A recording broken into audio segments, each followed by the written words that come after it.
salam dan bahagia. Kembali lagi dengan saya Feli Hussein SPD, calon guru penggerak angkatan 9 SMK Negeri 3 Tondano, Kabupaten Minahasa. Kali ini saya tidak sendiri, saya ditemani oleh Bapak Yopi Tamala. Beliau sebagai guru bahasa Indonesia di SMK Negeri 3 Tondano. Selamat pagi Bapak Yopi. Selamat pagi Bu. Bagaimana kabar Bapak hari ini? Baik, puji Tuhan. Hari ini kita akan mengadakan percakapan praobservasi ya Pak. Ya.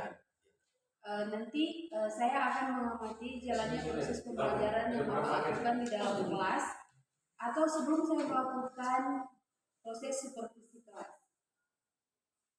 Adapun tujuan dilakukan supervisi adalah untuk mengetahui dan mengevaluasi jalannya proses pembelajaran yang Bapak lakukan di dalam kelas. Dan kenapa kita hari ini melakukan percakapan fase observasi, itu merupakan sebagai persiapan awal sebelum nantinya Bapak akan melakukan kegiatan pembelajaran agar lebih siap dan lebih percaya diri lagi sehingga memberikan pembelajaran yang terbaik bagi para murid. Begitu ya Pak? Baik. Ada beberapa pertanyaan yang akan saya sampaikan kepada Bapak. Yang pertama berkaitan dengan tujuan. Kira-kira apa yang menjadi tujuan Bapak Yopi dalam mencapai proses pembelajaran? Berdasarkan rencana saya sampaikan di sini bahwa ada 3 hal. Yang pertama, peserta didik mampu menguraikan hasil atau terhadap struktur teks laporan hasil berupa buku yang dibaca atau diperdengarkan dengan cermat. Kemudian yang kedua, peserta didik mampu menalar prinsip menggunakan kata, kalimat, paragraf pada teks laporan hasil observasi yang berupa buku pengetahuan yang dibaca atau diperdengarkan dengan cermat.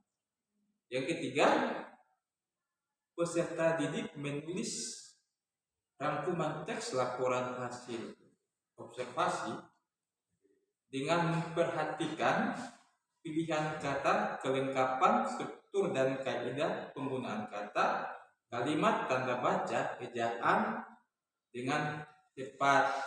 Begitu. Jadi di sini ada 3 tujuan ya Pak, 3 tujuan pembelajaran yang ingin Bapak Yopi capai. Nah, bagaimana dengan cara pengembangannya yang ingin Bapak capai atau yang ingin Bapak lakukan di dalam observasi? Baik, Ibu, untuk area pengembangan mungkin saya menggunakan 2, yaitu pengetahuan dan juga keterampilan.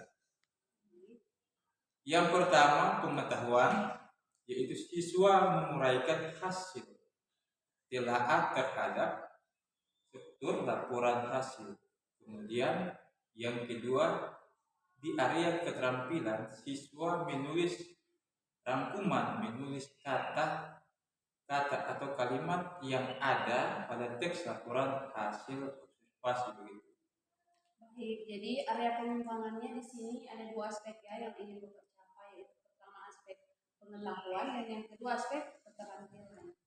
Nah, Bapak Yopi, saya ingin mendengar bagaimana rancangan pembelajaran yang akan Bapak Yopi lakukan di dalam kelas, entah itu mulai dari strategi pembelajarannya, model pembelajarannya, ataupun metode pembelajaran.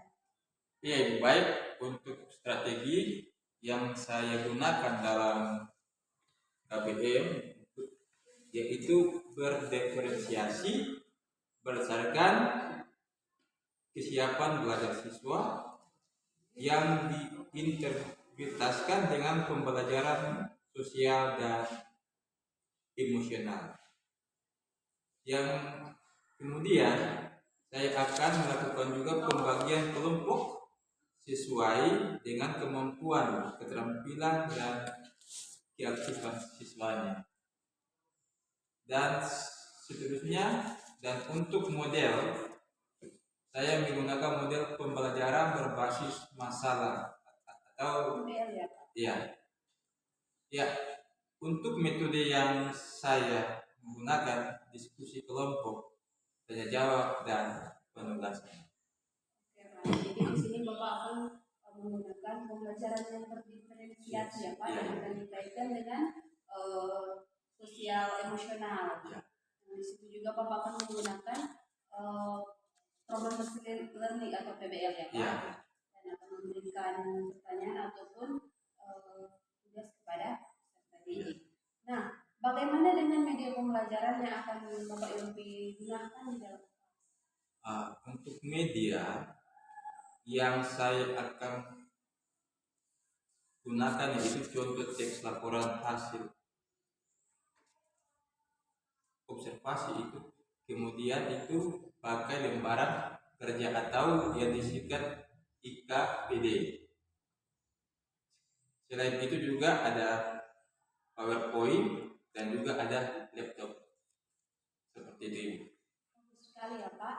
Nah, kira-kira kapan waktunya Bapak Yopi akan melaksanakan kegiatan pembelajaran tersebut dan dengan kelas berapa dan jam berapa Bapak? Iya,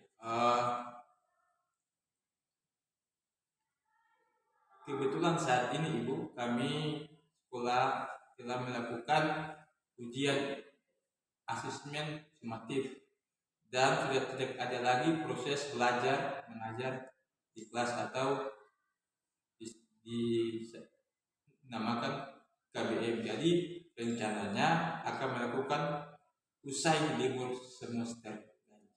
Oh iya Pak. Jadi nantinya selesai libur saya akan masuk ke kelas Bapak dan Baik. melakukan supervisi kelas ya Bapak. Intinya saya akan melihat proses pembelajaran yang Bapak Yopi lakukan di dalam kelas dan juga melakukan mencatat hal-hal apa saja yang terjadi di dalam kelas.